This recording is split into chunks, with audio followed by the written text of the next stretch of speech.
ಕೊಡುಗೆ ಯಾರು ಕೂಡ ಬಲಿಪಾಡಬೇಕ ಎಲ್ಲ ಕಡಿಮೆ ಮತದಾರವನ್ನು ಸತ್ತಂತ ಸರ್ಕಾರ ಅಂದ್ರೆ ಬಿಜೆಪಿ ಸರ್ಕಾರ ಒಂದೇ ನಮ್ಮ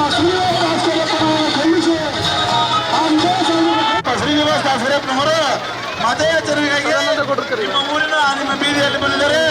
ದಯಮಾಡಿ ಎಲ್ಲ ಮತದಾರರು ಅವರಿಗೆ ಮತ ಹಾಕೋದ್ರ ಮುಖಾಂತರ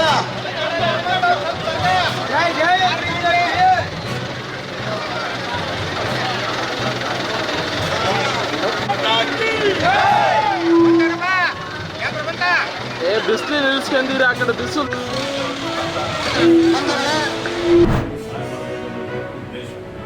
ಆ ದೃಷ್ಟಿಯಿಂದ ಸಮಾಜದ ಎದುರುಗಡೆ ವೀರ ಶಿವಲಿಂಗಾಯತ ಬೇರೆ ಬೇರೆ ಅಂತೇಳಿ ಕೆಲವರು ಪ್ರತಿಪಾದನೆ ಮಾಡಿದಂತಹ ಸಂದರ್ಭದಲ್ಲಿ ವೀರ ಶಿವಲಿಂಗಾಯತ ಒಂದೇ ಅಂತೇಳಿ ಹೇಳಿ ಯಾವುದೇ ಶಕ್ತಿ ಬಂದರೂ ಇವತ್ತು ಈ ಏನು ಒಗ್ಗಟ್ಟಿದೆ ಒಂದೇ ಅನ್ನುವಂಥದ್ದೇನಿದೆ ಇದಕ್ಕೆ ತಡಿಲಿಕ್ಕೆ ಅದನ್ನು ಬದಲಾವಣೆ ಮಾಡಲಿಕ್ಕೆ ಸಾಧ್ಯ ಇಲ್ಲ ಅನ್ನುವಂಥ ಮಾತನ್ನು ಹೇಳಿದಂಥವರು ಶಾಮರ ಶಿಕ್ಷಕರು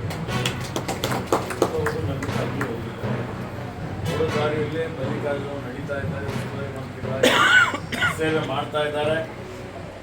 ಅವರ ಧರ್ಮಪತ್ನಿಯಾದಂತಹ ಶ್ರೀಮತಿ ಪ್ರಭಾ ಮಲ್ಲಿಕಾರ್ಜುನ್ ಅವರಿಗೆ ನೀವೆಲ್ಲ ಸೇರಿ ಪಾರ್ಲಿಮೆಂಟ್ಗೆ ಕಳಿಸಿದ್ವಿ. ಈಗ ಅವರ ಮಗ ಹೋಗ್ತಾ ಇದ್ದಾನೆ, ಕ್ರಿಯಾಶೀಲ ಇದ್ದಾನೆ, ಬಡವರ ಬಗ್ಗೆ ಕಳಕಳಿ ಇದೆ. ಇವತ್ತು ಹೀಗಾಗಿ ಸಮಾಜದ ಬಗ್ಗೆ ಬಹಳ ಅಭಿಮಾನ ಇದೆ. ಹೀಗಾಗಿ ನಾವೆಲ್ಲ ಅವರಿಗೆ ಕಾಂಗ್ರೆಸ್ ಇದೆ. ಅದರ ನಮ್ಮೆಲ್ಲರಿಗೆ ಗೌರವ ಪ್ರಶ್ನೆ, ನಮ್ಮೆಲ್ಲರಿಗೆ ಪ್ರತಿಷ್ಠೆ ಪ್ರಶ್ನೆ. ಈ ಒಂದು ಕ್ಷೇತ್ರ ಇದರಲ್ಲಿ ಶಾಮನೂರ ಮೊಹಮ್ಮದ ಗೆಲ್ಲೇಬೇಕು, ಕಾಂಗ್ರೆಸ್ ಪಕ್ಷ ಗೆಲ್ಲಲೇಬೇಕು. ಕಾಂಗ್ರೆಸ್ ಯಾವಾಗಲೂ ಬಡವರ ಪರ ಇದೆ, ಎಲ್ಲ ಭರವಸೆಗಳು ಈಡೇರಿಸಿದ್ದಾರೆ. ಪ್ರತಿಯೊಂದು ಮನೆಯಲ್ಲಿರುವಂಥ ಎಲ್ಲ ಮಹಿಳಾ ಯಜಮಾನಿಗೆ 2,000 ರೂಪಾಯಿ ಅವ್ರ ಖಾತೆಯಲ್ಲಿ ಜಮಾ ಮಾಡ್ತಾ ಇದ್ದಾವೆ. ಫ್ರೀ ಬಸ್ ವ್ಯವಸ್ಥೆ ಮಾಡಿಕೊಟ್ಟಿದ್ದೇವೆ, ಫ್ರೀ ಕರೆಂಟ್ ಕೊಟ್ಟಿದ್ದೇವೆ. ಇವತ್ತು ಅನ್ನಭಾಗ್ಯ 5 kg ಅಕ್ಕಿ ಜಾಸ್ತಿ ಕೊಡ್ತಾ ಇದ್ದೇವೆ.